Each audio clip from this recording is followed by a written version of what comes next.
Welcome back to Siri creations. Friends, ಇವತ್ತು ಒಂದು bridal design ಮಾಡೋದು ಹೇಗೆ ಅಂತ ಕಲ್ತ್ಕೊಳ್ಳೋಣ. ಮೊದಲಿಗೆ ನಾನು ಲೇಸ್ಗೆ ಲಾಕ್ ಮಾಡ್ಕೋತಾ ಇದ್ದೀನಿ. ಫ್ರೆಂಡ್ಸ್, ಹಾಗೆಯೇ ನಾನು ಯೂಸ್ ಮಾಡೋ ಮೆಟೀರಿಯಲ್ಸ್ ನಾನು ಎಲ್ಲಿ ಪರ್ಚೇಸ್ ಮಾಡ್ತೀನಿ ಅನ್ನೋ ಡೀಟೇಲ್ಸು ಡಿಸ್ಕ್ರಿಪ್ಷನ್ ಬಾಕ್ಸಲ್ಲಿ ಕೊಟ್ಟಿದ್ದೀನಿ. ಲಾಕ್ ಆದಮೇಲೆ ಇವಾಗ ನಾನು 2 ಚೈನ್ ಹಾಕೋತಾ ಇದ್ದೀನಿ. 2 ಚೈನ್ ಹಾಕ್ಕೊಂಡು ಈ ರೀತಿ ಸ್ಟ್ರೈಟಾಗಿಟ್ಟು 2 ಚೈನ್ ಎಲ್ಲಿಗೆ ಬರುತ್ತೋ ನೋಡಿ ನಾನು ಸಿಂಗಲ್ ಕ್ರೋಶೆ ಹಾಕಿ ಲಾಕ್ ಮಾಡ್ಕೋತಾ ಇದ್ದೀನಿ. ಲಾಕ್ ಆದಮೇಲೆ ಮತ್ತೆ 2 ಚೈನ್ ಹಾಕೋತಾ ಇದ್ದೀನಿ. ಇದು ಕೂಡ ಅಷ್ಟೇ, ಈ ರೀತಿ ಸ್ಟ್ರೈಟಾಗಿಟ್ಟು ಸಿಂಗಲ್ ಕ್ರೋಶೆಯಿಂದ ನಾನು ಲಾಕ್ ಮಾಡ್ತಾಯಿದ್ದೀನಿ. ಫ್ರೆಂಡ್ಸ್, ಮೆಟೀರಿಯಲ್ ಪರ್ಚೇಸ್ ಮಾಡೋದು ಕವಿತಾ ಎಂಟರ್ಪ್ರೈಸಲ್ಲಿ. ಅವರ ಶಾಪ್ ಡೀಟೇಲ್ಸು, ಅವರ ಕಾಂಟ್ಯಾಕ್ಟ್ ನಂಬರು ಜೊತೆಗೆ ಅವರ ಒಂದು ವೆಬ್ಸೈಟ್ ಡೀಟೇಲ್ಸ್ನ ಡಿಸ್ಕ್ರಿಪ್ಷನ್ ಬಾಕ್ಸಲ್ಲಿ ಕೊಟ್ಟಿದ್ದೀನಿ. ಒಂದ್ಸತಿ ನೀವು ಚೆಕ್ ಮಾಡ್ಬೋದು. ಮತ್ತೆ 2 ಚೈನ್ ಹಾಕ್ಕೊಂಡು ಈ ರೀತಿ ಸ್ಟ್ರೈಟಾಗಿಟ್ಟು 2 ಚೈನ್ ಎಲ್ಲಿಗೆ ಬರುತ್ತೋ ಅಲ್ಲಿಗೆ ನೋಡಿ ನಾವು ಸಿಂಗಲ್ ಕ್ರೋಶೆನ ಹಾಕ್ಕೋಬೇಕು. ಮತ್ತೆ 2 ಚೈನ್ ಹಾಕ್ಕೊಳ್ಳಿ. ಇದು ಕೂಡ ಸ್ಟ್ರೈಟಾಗಿ ಈ ರೀತಿ ಇಟ್ಟು ಲಾಕನ್ನು ಮಾಡ್ಕೋಬೇಕು. ಸೊ ಇವತ್ತಿನ ಡಿಸೈನು ಕಂಪ್ಲೀಟಾಗಿ ಬೇಸ್ ಲೈನು ಇದೇ ರೀತಿ ಬರುತ್ತೆ. 2 ಚೈನು ಲಾಕು, ಮತ್ತು 2 ಚೈನು ಲಾಕು. ಫ್ರೆಂಡ್ಸ್ ನೋಡಿ, ಬೇಸ್ ಲೈನ್ ಕಂಪ್ಲೀಟ್ ಆಗಿದೆ, ನೋಡ್ತಾ ಇರ್ಬೋದು. Full complete 2 chain lock 2 chain lock complete ಮಾಡಿರೋವಂಥದ್ದು. ಬನ್ನಿ ಇವಾಗ ನೆಕ್ಸ್ಟ್ ಲೇಯರ್ ಮಾಡೋಣ. ನೆಕ್ಸ್ಟ್ ಲೇಯರ್ ಮಾಡೋದಕ್ಕೆ ನಾವು ಸ್ಟಾರ್ಟಿಂಗಲ್ಲಿ ಎಲ್ಲಿಗೆ ಲಾಕ್ ಮಾಡಿದ್ವಿ ಅಲ್ವಾ, ಅದೇ ಪಾಯಿಂಟ್ಗೆ ನಾನು ಲಾಕನ್ನು ಮಾಡ್ಕೋತಾ ಇದ್ದೀನಿ. ನೋಡಿ, ಸೇಮ್ ಪಾಯಿಂಟ್ಗೆ ಲಾಕ್ ಮಾಡ್ಕೋತಾ ಇದ್ದೀನಿ. ಲಾಕ್ ಆದಮೇಲೆ ಇಲ್ಲಿ 2 ಚೈನ್ನ ಗ್ಯಾಪ್ ಇತ್ತಲ್ವಾ, 2 ಚೈನ್ನ ಗ್ಯಾಪ್ನ ಒಳಗಡೆಗೆ ಒಂದು ಸಿಂಗಲ್ ಕ್ರೋಶೆ. ಮತ್ತು ಇವಾಗ 2 ಚೈನ್ದು ಲಾಕ್ ಇದೆ ಅಲ್ವಾ, ಈ ಲಾಕ್ನ ಮೇಲೆ ಒಂದು ಲಾಕ್. ಯಾವುದೇ ಕಾರಣಕ್ಕೂ ಲೇಸ್ಗೆ ಟಚ್ ಮಾಡಬೇಡಿ, ಲಾಕ್ನ ಮೇಲೇ ಲಾಕ್ ಮಾಡ್ಕೊಳ್ಳಿ. ಇವಾಗ ನಾನು ದಾರ ತೆಗೆದು ಒಂದು ಬೀಡನ್ನ ಹಾಕೋತೀನಿ. ಫ್ರೆಂಡ್ಸ್, ಇಲ್ಲಿ ನಾನು ಯೂಸ್ ಮಾಡ್ತಾ ಇರೋದು ಬಂದು ಡಲ್ ಗೋಲ್ಡಲ್ಲಿ ಬೀಡನ್ನ ಯೂಸ್ ಮಾಡ್ತಾ ಇರೋದು. ಸೊ ಈ ರೀತಿ ಡಲ್ ಗೋಲ್ಡಲ್ಲಿ ಇವಾಗ ಸಿಗ್ತಾ ಇದೆಯೋ ಇಲ್ವೋ ನನಗೆ ಗೊತ್ತಿಲ್ಲ ಬೀಡ್ಸು.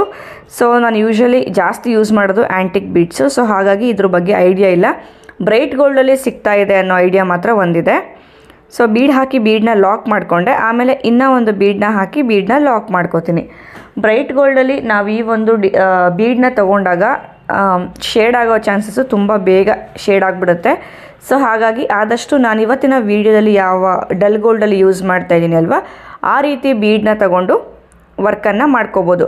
ಆದಷ್ಟು ಬ್ರೈಟ್ ಗೋಲ್ಡನ್ನ ಅವಾಯ್ಡ್ ಮಾಡಿ. ಬ್ರೈಟ್ ಗೋಲ್ಡು ಬೇಗ ಕಲರು ಡಿಮ್ ಆಗಿಬಿಡುತ್ತೆ.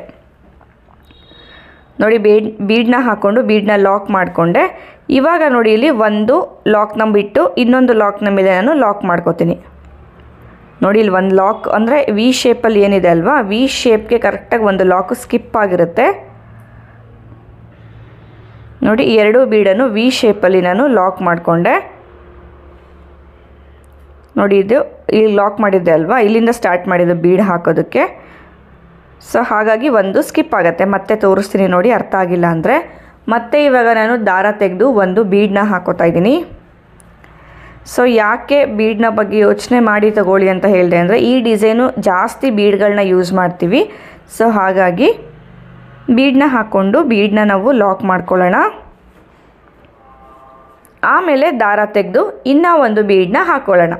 2 ಬೀಡ್ಗಳನ್ನ ಹಾಕಿ ಆದಮೇಲೆ ನಾವು ಲೇಸ್ಗೆ ಫಿಕ್ಸ್ ಮಾಡ್ಕೋಬೇಕು.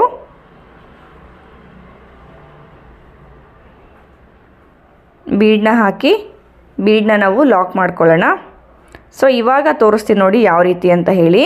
ನೋಡಿ, ಇಲ್ಲಿ ಒಂದು ಲಾಕ್ನ ಸ್ಕಿಪ್ ಮಾಡ್ಕೋಬೇಕು. ನೋಡಿ, ಇಲ್ಲಿಂದ ಸ್ಟಾರ್ಟ್ ಮಾಡಿದ್ವಿ ಅಲ್ವಾ, ಇಲ್ಲಿಂದ ಸ್ಟಾರ್ಟ್ ಮಾಡಿದ್ಮೇಲೆ ಒಂದು ಲಾಕ್ನ ಸ್ಕಿಪ್ ಮಾಡಿ ನೆಕ್ಸ್ಟ್ ಲಾಕ್ನ ಮೇಲೆ ನಾವು ಲಾಕನ್ನು ಮಾಡ್ಕೊಳ್ಳೋ ಅಂಥದ್ದು. ವಿ ಶೇಪ್ಗೆ ಕರೆಕ್ಟಾಗಿ ಮಿಡಲಲ್ಲಿ ಒಂದು ಸ್ಕಿಪ್ ಆಗಿರೋದು ಲಾಕ್ ಬರುತ್ತೆ, ಅಂದರೆ 2 ಚೈನ್ ಲಾಕ್ ಬರುತ್ತೆ. ಸೊ ನೋಡಿ, ಇದು ಈ ರೀತಿ ಕಾಣಿಸುತ್ತೆ. ನೋಡಿ, ಇದು ಲಾಕ್ ಇದೆ ಅಲ್ವಾ, ಈ ಒಂದು ಲಾಕ್ನ ಸ್ಕಿಪ್ ಮಾಡಿರೋದು. ನೋಡಿ, ಲಾಕ್ ಆದಮೇಲೆ ಮತ್ತೆ ಇಲ್ಲಿಂದಾನೇ ನಾನು ಬೀಡ್ಗಳನ್ನ ಹಾಕೋದಕ್ಕೆ ಸ್ಟಾರ್ಟ್ ಮಾಡ್ಕೋತೀನಿ. ಸೊ ಇದು ಕರೆಕ್ಟಾಗಿ ನಮಗೆ ವಿ ಶೇಪಲ್ಲಿ ಫಾರ್ಮ್ ಆಗಬೇಕು, ಆ ರೀತಿ ಬೀಡ್ಗಳನ್ನ ಲಾಕ್ ಮಾಡ್ಕೋಬೇಕು. ಮತ್ತೆ ಬೀಡನ್ನ ಹಾಕೋತೀನಿ. ಸೊ ಇಲ್ಲಿ ಬೇಸ್ ಲೈನಲ್ಲಿ 2 ಚೈನ್ ಹಾಕ್ಕೊಂಡಾಗ ನಿಮಗೆ ಕರೆಕ್ಟಾಗಿ ಬರುತ್ತೆ. 1 ಚೈನ್ ಹಾಕಿ ಲಾಕ್ ಮಾಡಿದಾಗ ಅಷ್ಟು ನೀಟಾಗಿ ನಮಗೆ ಬರೋದಿಲ್ಲ ಬೇಸ್ ಲೈನು. ನೀವು 3 ಬೀಡ್ ಕೂಡ ಹಾಕಿ ನೀವು ಮಾಡ್ಕೋಬೋದು, ವಿ ಶೇಪ್ ಅನ್ನೋದು ಜಾಸ್ತಿ ಬೇಕು ಅಂತ ಅನಿಸಿದ್ರೆ. ಸೊ ಇಲ್ಲ, ಇದೇ ನಾನು ಇವಾಗ ಮಾಡ್ತಿರೋದನ್ನೇ ಇದು ಪರ್ಫೆಕ್ಟಾಗಿದೆ ಅನ್ನೋರು ಬೇಸ್ ಲೈನ್ಗೆ 2 ಚೈನ್ ಹಾಕ್ಕೊಂಡು ಲಾಕ್ ಮಾಡಿ ಮಾಡ್ಕೋಬೋದು. ಸೊ ಇದಕ್ಕೆ 2 ಚೈನ್ ಕೂಡ ಹಾಕ್ಕೋಬೋದು, ಬೇಸ್ ಲೈನ್ಗೆ 3 ಚೈನ್ ಕೂಡ ಹಾಕ್ಕೋಬೋದು. ಇವಾಗ ನೋಡಿ, ಇನ್ನೂ ಒಂದು ಬೀಡನ್ನ ಹಾಕಿ ಬೀಡನ್ನ ಲಾಕ್ ಮಾಡ್ಕೋತೀನಿ. ನೋಡಿ, ಇಲ್ಲಿ ಇವಾಗ ತೋರಿಸ್ತೀನಿ. ಈ ಒಂದು ಲಾಕ್ನ ಸ್ಕಿಪ್ ಮಾಡಿ ನೆಕ್ಸ್ಟ್ ಲಾಕ್ನ ಮೇಲೆ ಲಾಕ್ ಮಾಡೋದು. ಸೊ ಅದನ್ನೇ ಸ್ಕಿಪ್ ಮಾಡಿ ಲಾಕ್ ಮಾಡಿ ಅಂತ ಹೇಳ್ತಾ ಇದ್ದಿದ್ದು. ಸೊ ಹಾಗಾಗಿ ಕಂಪ್ಲೀಟಾಗಿ ಇದನ್ನು ಎಕ್ಸ್ಪ್ಲೇನ್ ಮಾಡಿದ್ದೀನಿ ನೀಟಾಗಿ. ಸೊ ಕರೆಕ್ಟಾಗಿ ವಿಡಿಯೋ ನೋಡ್ತಾ ಪ್ರಾಕ್ಟೀಸ್ ಮಾಡಿ. ನೋಡಿ ಈ ರೀತಿ ಬರುತ್ತೆ ವಿ ಶೇಪಲ್ಲಿ. ಸೊ ಇದು ನಿಮಗೆ ಸ್ವಲ್ಪ ಫೋಲ್ಡ್ ಆಗ್ತಾ ಇದೆಯಪ್ಪ, ಒಂದು ಸ್ವಲ್ಪ ಓವರ್ಲ್ಯಾಪ್ ಆದಂಗೆ ಆಗ್ತಾ ಇದೆ ಅಂತ ನಿಮ್ಗೆ ಏನಾದರೂ ಫೀಲ್ ಆದರೆ ಏನು ಟೆನ್ಷನ್ ಮಾಡ್ಕೊಳ್ಳೋಕೆ ಹೋಗಬೇಡಿ. ನೆಕ್ಸ್ಟ್ ನಾವು ವರ್ಕ್ ಮಾಡಬೇಕಾದ್ರೆ ಇದು ನಮಗೆ ಕರೆಕ್ಟಾಗಿ ಫಾರ್ಮ್ ಆಗುತ್ತೆ. ಸೊ ಮತ್ತೆ ಇವಾಗ ಅಲ್ಲಿಂದಾನೇ ನಾನು ಬೀಡ್ಗಳನ್ನ ಹಾಕೋತಾ ಇದ್ದೀನಿ. ನೀವು ಕೇಳ್ಬೋದು ಇಲ್ಲಿಗೆ ಬೇಕಂದರೆ ನಾವು ಬೇರೆ ರೀತಿ ಬೀಡ್ಗಳನ್ನ ಹಾಕೋಬೋದಾ ಅಂತ. ಸೊ ಲಾಂಗ್ ಶೇಪಲ್ಲಿರೋ ಬೀಡ್ಗಳು ಹಾಕ್ಕೊಂಡ್ರೆ ನಿಮಗೆ ವಿ ಶೇಪು ಕರೆಕ್ಟಾಗಿ ಗೊತ್ತಾಗುತ್ತೆ. ಅದೇ ರೌಂಡಲ್ಲಿ ಹಾಕ್ಕೊಂಡ್ರೆ ಅಷ್ಟು ವಿ ಶೇಪು ಗೊತ್ತಾಗೋದಿಲ್ಲ. ಸೊ ಟ್ರೈ ಮಾಡೋರು ರೌಂಡ್ ಶೇಪ್ ಬೀಡ್ ಕೂಡ ಹಾಕಿ ನೀವು ಟ್ರೈ ಮಾಡ್ಕೋಬೋದು. ಮತ್ತು ಬೀಡನ್ನ ಹಾಕ್ಕೊಳ್ಳಿ, ಬೀಡನ್ನ ಲಾಕ್ ಮಾಡ್ಕೊಳ್ಳಿ. ಆಮೇಲೆ ನೋಡಿ ಇಲ್ಲಿ ಒಂದು ಲಾಕ್ನ ಸ್ಕಿಪ್ ಮಾಡಿ ನೆಕ್ಸ್ಟ್ ಲಾಕ್ನ ಮೇಲೆ ಲಾಕ್ ಮಾಡ್ಕೊಳ್ಳೋಣ.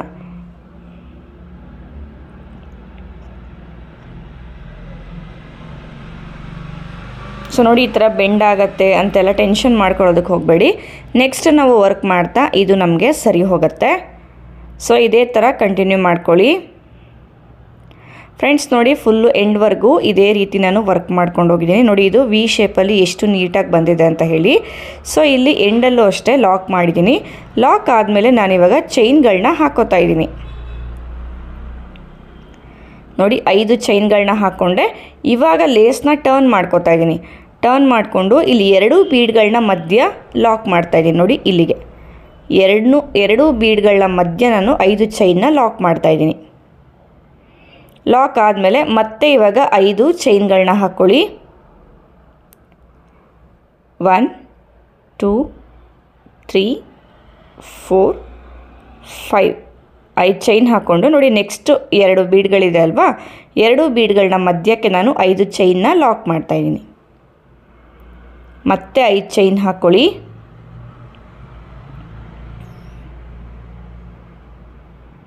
ಸೊ ನೆಕ್ಸ್ಟು 2 ಬೀಡ್ಗಳನ್ನ ಮಧ್ಯೆ ಈ 5 ಚೈನ್ನ ಲಾಕ್ ಮಾಡ್ಕೋಬೇಕು. ಸೊ ಈ ಒಂದು ಲೇಯರ್ ಕೂಡ ಇದೇ ರೀತಿ ಬರುತ್ತೆ. 5 ಚೈನ್ ಲಾಕ್ 5 ಚೈನ್ ಲಾಕ್. ಈ 5 ಚೈನ್ನ ನಾವು ಎಲ್ಲಿಗೆ ಲಾಕ್ ಮಾಡ್ತೀವಿ ಅನ್ನೋದು ಕೂಡ ಇಂಪಾರ್ಟೆಂಟ್ ಆಗುತ್ತೆ. ಈ ಒಂದು 5 ಚೈನ್ನ ಇಲ್ಲಿ 2 ಬೀಡ್ಗಳನ್ನ ಮಧ್ಯ ಲಾಕನ್ನು ಮಾಡ್ಕೊಳ್ಳೋವಂಥದ್ದು. ನೋಡಿ ಈ ಒಂದು ಪಾರ್ಟ್ಗೆ ಲಾಕ್ ಮಾಡ್ಕೊಳ್ಳೋವಂಥದ್ದು.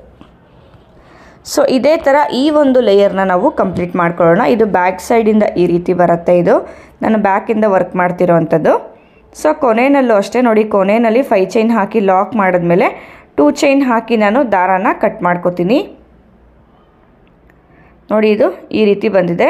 ಸೊ ಇದು ಇಷ್ಟೊತ್ತು ನಾನು ವರ್ಕ್ ಮಾಡಿದ್ದು ಬ್ಯಾಕ್ ಸೈಡಿಂದ. ನೋಡಿ ಇದು ಕಂಪ್ಲೀಟ್ ಬ್ಯಾಕ್ ಸೈಡಿಂದ ಈ ರೀತಿ ಕಾಣಿಸುತ್ತೆ. ಸೊ ಇದು ಫ್ರಂಟ್ ಸೈಡು. ನೋಡಿ ಫ್ರಂಟ್ ಸೈಡು ಈ ರೀತಿ ಕಾಣಿಸುತ್ತೆ. ಸೊ ಇದು ಒಂದು ಈ ರೀತಿ ಬರುತ್ತೆ. ಬನ್ನಿ ಇವಾಗ ನೆಕ್ಸ್ಟ್ ಲೇಯರ್ ಮಾಡೋದು ಹೇಗೆ ಅಂತ ನೋಡ್ಕೊಳ್ಳೋಣ. ನೆಕ್ಸ್ಟ್ ಲೇಯರ್ ಮಾಡೋದಕ್ಕೆ ನಾನು ಬೇರೆ ಕಲರ್ ದಾರನೇ ತೊಗೊಂಡಿದ್ದೀನಿ. ನೋಡಿ ಇಲ್ಲಿ 5 ಚೈನ್ ಹಾಕಿ ಲಾಕ್ ಮಾಡಿದ್ವಿ ಅಲ್ವಾ, ಆ ಒಂದು ಲಾಕ್ನ ಮೇಲೆ ಇನ್ನೊಂದು ಕಲರ್ ಥ್ರೆಡ್ನ ನಾನು ಲಾಕ್ ಮಾಡ್ಕೋತಾ ಇದ್ದೀನಿ. ಲಾಕ್ ಆದಮೇಲೆ ಇಲ್ಲಿ ಫಸ್ಟು 5 ಚೈನ್ನ ಬ್ಲಾಕ್ ಇದೆ ಅಲ್ವಾ, ಇದರೊಳಗಡೆಗೆ ಒಂದು ಸಿಂಗಲ್ ಕ್ರೋಶೆ ಮತ್ತು ಇನ್ನೂ ಒಂದು ಸಿಂಗಲ್ ಕ್ರೋಶೆ ಮತ್ತು ಇನ್ನೂ ಒಂದು ಸಿಂಗಲ್ ಕ್ರೋಶೆ. 3 ಸಿಂಗಲ್ ಕ್ರೋಶೆ ಆದಮೇಲೆ ಸೂಜಿ ಮೇಲೆ ಒಂದು ಸತಿ ದಾರ ತಗೊಂಡು ನೆಕ್ಸ್ಟ್ 5 ಚೈನ್ ಗ್ಯಾಪ್ಗೆ ನಾನು ಡಬಲ್ ಕ್ರೋಶೆನ ವರ್ಕ್ ಮಾಡ್ಕೋತೀನಿ. ಸೂಜಿ ಮೇಲೆ ಒಂದು ಸತಿ ದಾರ ತಗೊಳ್ಳಿ, ಇನ್ಸರ್ಟ್ ಮಾಡಿ ದಾರ ತೆಗೆದ್ರೆ 3 ಲೂಪ್ ಆಗುತ್ತೆ. ದಾರ ತೊಗೊಂಡು 2ರಲ್ಲಿ 1 2ರಲ್ಲಿ 1. So double crochet stitch almost ಎಲ್ರಿಗೂ ಮಾಡೋದು ಹೇಗೆ ಅಂತ ಗೊತ್ತಿದೆ ಅನ್ಕೋತೀನಿ. ಇನ್ ಕೇಸ್ ಗೊತ್ತಾಗಿಲ್ಲ ಅಂತಂದರೆ ವಿಡಿಯೋನ ಸ್ಲೋ ಆಗಿ ಕೂಡ ನೀವು ಮಾಡಿ ನೋಡ್ಕೋಬೋದು, ಆ ಒಂದು ಆಪ್ಷನ್ ಕೂಡ ಇದೆ. ಸೊ ಡಬಲ್ ಕ್ರೋಶೆ ಲೆಂತ್ಗಳನ್ನ ಆದಷ್ಟು ಮೇಂಟೈನ್ ಮಾಡ್ತಾ ಹೋಗಿ. ಮತ್ತು ಕೇಳ್ಬೋದು ಈ ಒಂದು ಜಾಗದಲ್ಲಿ ತ್ರಿಬಲ್ ಕ್ರೋಶೆ ಕೂಡ ನಾವು ಮಾಡ್ಬೋದಾ ಅಂಥೇಳಿ. ಬಟ್ ತ್ರಿಬಲ್ ಕ್ರೋಶೆ ನಾವು ಮಾಡ್ಬೋದು, ಅದು ಮಾಡೋ ರೀತಿಯೇ ಚೇಂಜ್ ಇರುತ್ತೆ. ನಾವು ಡಬಲ್ ಕ್ರೋಶೆಗೆ ಯಾವ ರೀತಿ ಮಾಡ್ಕೋತೀವಿ ಆ ರೀತಿ ಇರೋದಿಲ್ಲ, ಚೇಂಜಸ್ಸು ಮಾಡ್ಕೋಬೇಕಾಗತ್ತೆ. ಸೊ ಬೇಕು ಅಂತ ಅಂದರೆ ನೆಕ್ಸ್ಟು ಅದ್ರ ವೀಡಿಯೋ ಕೂಡ ನಾನು ಮಾಡಿ ಹಾಕ್ತೀನಿ. ಸೊ ನೋಡಿ ಇಲ್ಲಿ 5 ಡಬಲ್ ಕ್ರೋಶೆ ಆದಮೇಲೆ ಒಂದು 3 mm ಸೈಜಲ್ಲಿ ಬೀಡನ್ನ ತಗೋತಾ ಇದ್ದೀನಿ. ಬೀಡ್ ಹಾಕ್ಕೊಂಡು ಮತ್ತೆ ಅದೇ 5 ಚೈನ್ನ ಗ್ಯಾಪ್ನ ಒಳಗಡೆಗೆ 5 ಡಬಲ್ ಕ್ರೋಶೆನ ಮಾಡ್ಕೋತೀನಿ.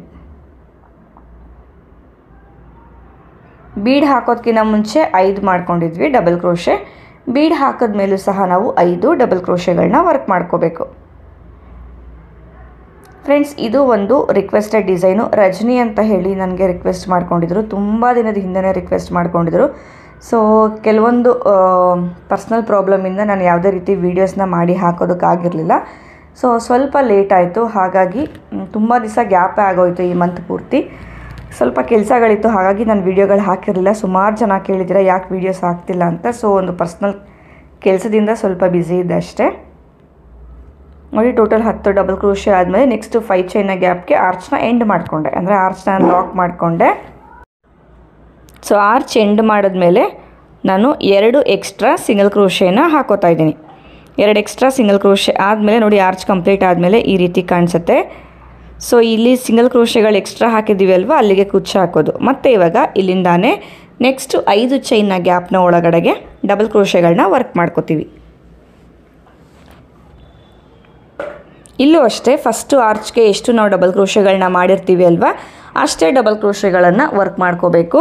ನಾನು ಫಸ್ಟು ಆರ್ಚ್ಗೆ 10 ಡಬಲ್ ಕ್ರೋಶೆ ಮಾಡಿದ್ದೆ. ಸೊ 10 ಡಬಲ್ ಕ್ರೋಶೆನೇ ನೆಕ್ಸ್ಟ್ ಇನ್ನು ಬರೋ ಅಂಥ ಆರ್ಚ್ಗಳಿಗೂ ಕೂಡ ಅದೇ ಕೌಂಟಿಂಗಲ್ಲೇ ನಾನು ವರ್ಕನ್ನು ಮಾಡ್ಕೋತೀನಿ. ಸೊ ಇಲ್ಲಿ 5 ಡಬಲ್ ಕ್ರೋಶೆ ಆದಮೇಲೆ 1 ಬೀಡು ಮತ್ತು 5 ಡಬಲ್ ಕ್ರೋಶೆ. ಸ್ವಲ್ಪ ಇಲ್ಲಿ ಫಾಸ್ಟಾಗಿ ಮಾಡಿ ತೋರಿಸ್ತಾ ಇದ್ದೀನಿ, ಯಾಕಂದರೆ ಡಬಲ್ ಕ್ರೋಶೆ ಸ್ಟಿಚ್ ಆಲ್ಮೋಸ್ಟ್ ಗೊತ್ತಿರೋದ್ರಿಂದ ಸ್ಲೋ ಆಗಿ ಕೂಡ ಅದನ್ನೇ ಮಾಡ್ತಾಯಿದ್ರೆ ವಿಡಿಯೋ ಲೆಂತ್ ಜಾಸ್ತಿ ಆಗೋಗುತ್ತೆ. ಸೊ ಹಾಗಾಗಿ 5 ಡಬಲ್ ಕ್ರೋಶೆ ಆದಮೇಲೆ ಮತ್ತೆ ಬೀಡನ್ನ ಹಾಕ್ಕೊಂಡು 5 ಡಬಲ್ ಕ್ರೋಶೆಗಳನ್ನ ವರ್ಕ್ ಮಾಡ್ಕೋತೀನಿ. ಫ್ರೆಂಡ್ಸ್, ಹಾಗೆಯೇ ಇಲ್ಲಿ ಡಿಸ್ಪ್ಲೇ ಆಗ್ತಿರೋ ನಂಬರ್ಗೆ ನೀವು ಕಾಂಟ್ಯಾಕ್ಟ್ ಮಾಡ್ಬೋದು. ಕ್ಲಾಸಸ್ ಏನಾದರೂ ಅಟೆಂಡ್ ಮಾಡಬೇಕು ಅನ್ನೋ ಇಂಟ್ರೆಸ್ಟ್ ಇರೋರು. ಆನ್ಲೈನ್ ಕ್ಲಾಸ್ ಕೂಡ ಇರುತ್ತೆ, ಜೊತೆಗೆ ಆಫ್ಲೈನ್ ಕ್ಲಾಸ್ ಕೂಡ ಇರುತ್ತೆ. ಆನ್ಲೈನ್ ಕ್ಲಾಸ್ ಯಾವ ರೀತಿ ಅಂತ ನೀವು ಕೇಳ್ಬೋದು. ಸೊ ಆಫ್ಲೈನ್ ಕ್ಲಾಸ್ ಅಂದರೆ ನಾವು ನಮ್ಮ ಜಾಗಕ್ಕೆ ನೀವೇನು ಬಂದು ಕಲಿತೀರಲ್ವ, ಅದೇ ಥರನೇ ನಾವು ಆನ್ಲೈನಲ್ಲಿ ಕೂಡ ಟೀಚ್ ಮಾಡೋವಂಥದ್ದು. ಡಿಫ್ರೆನ್ಸ್ ಏನು ಅಂತ ಅಂದರೆ ನೀವು ಫೇಸ್ ಟು ಫೇಸ್ ಇರೋದಿಲ್ಲ, ಬಟ್ ಎಲ್ಲನೂ ಲೈವಲ್ಲೇ ನಾವು ಟೀಚ್ ಮಾಡೋವಂಥದ್ದು. ಸೊ ಇಂಟ್ರೆಸ್ಟ್ ಇರೋರು ಇಲ್ಲಿ ಡಿಸ್ಪ್ಲೇ ಆಗ್ತಿರೋ ನಂಬರ್ಗೆ ನೀವು ಕಾಂಟ್ಯಾಕ್ಟ್ನ ಮಾಡ್ಬೋದು. ನೋಡಿ, 10 ಡಬಲ್ ಕ್ರೋಶೆ ಆಯಿತು. ಇವಾಗ ನೆಕ್ಸ್ಟ್ 5 ಚೈನ್ನ ಗ್ಯಾಪ್ನ ಒಳಗಡೆಗೆ ಆರ್ಚ್ನ ಎಂಡ್ ಮಾಡ್ತಾಯಿದ್ದೀನಿ, ಅಂದರೆ ಲಾಕ್ ಮಾಡಿಕೊಂಡೆ. ಲಾಕ್ ಆದಮೇಲೆ ನೋಡಿ, ಇದು 2 ಆರ್ಚ್ಗಳು ಕಂಪ್ಲೀಟ್ ಆಗಿದೆ. ಕಂಪ್ಲೀಟ್ ಆದಮೇಲೆ ಎಷ್ಟು ನೀಟಾಗಿ ಬಂದಿದೆ ಅಂತ ಹೇಳಿ 2 ಆರ್ಚ್ ಮಧ್ಯೆ ನಾವೇನು ಸಿಂಗಲ್ ಕ್ರೋಶೆಗಳು ಹಾಕಿದ್ವಿ ಅಲ್ವ, ಅಲ್ಲಿಗೆ ಕುಚ್ಚುಗಳನ್ನ ಕಟ್ಟೋವಂಥದ್ದು. ಫ್ರೆಂಡ್ಸ್, ಏನು ನೀವು ನೋಡ್ತಾ ಇದ್ದೀರಾ, ಡಿಸೈನ್ ಕಂಪ್ಲೀಟ್ ಆಗಿದೆ, ಕುಚ್ಚು ಕೂಡ ಕಟ್ಟಿ ಆಗಿದೆ. ಈ ಒಂದು ಡಿಸೈನ್ಗೆ ನಾವು ಚಾರ್ಜ್ ಮಾಡ್ಬೋದು ಅಂತ ಅಂದರೆ 650ಇಂದ 800ವರೆಗೂ ಈ ಡಿಸೈನ್ಗೆ ನಾವು ಚಾರ್ಜ್ ಮಾಡ್ಬೋದು. ಫ್ರೆಂಡ್ಸ್, ಇದು ಒಂದು ರಿಕ್ವೆಸ್ಟೆಡ್ ಡಿಸೈನ್ ಆಗಿತ್ತು. ರಜನಿ ಅಂತೇಳಿ ರಿಕ್ವೆಸ್ಟ್ ಮಾಡ್ಕೊಂಡಿದ್ದು. ಮೇಡಮ್ ಸಾರಿ, ಸ್ವಲ್ಪ ಲೇಟ್ ಆಗೋಯಿತು ವೀಡಿಯೋ ಹಾಕಿದ್ದು. ಸೊ ಅರ್ಜೆಂಟ್ ಇತ್ತು ಅನಿಸುತ್ತೆ, ಬಟ್ ನಾನು ಸ್ವಲ್ಪ ಕೆಲಸ ಇದ್ದಿದ್ದರಿಂದ ನಾನು ಹಾಕೋದಕ್ಕಾಗಲಿಲ್ಲ. Once again sorry. ಫ್ರೆಂಡ್ಸ್, ಮತ್ತೆ ಸಿಗೋಣ ನೆಕ್ಸ್ಟ್ ಇಂಟ್ರೆಸ್ಟಿಂಗ್ ವೀಡಿಯೋ ಜೊತೆ. ಅಲ್ಲಿವರೆಗೂ ಥ್ಯಾಂಕ್ ಯು.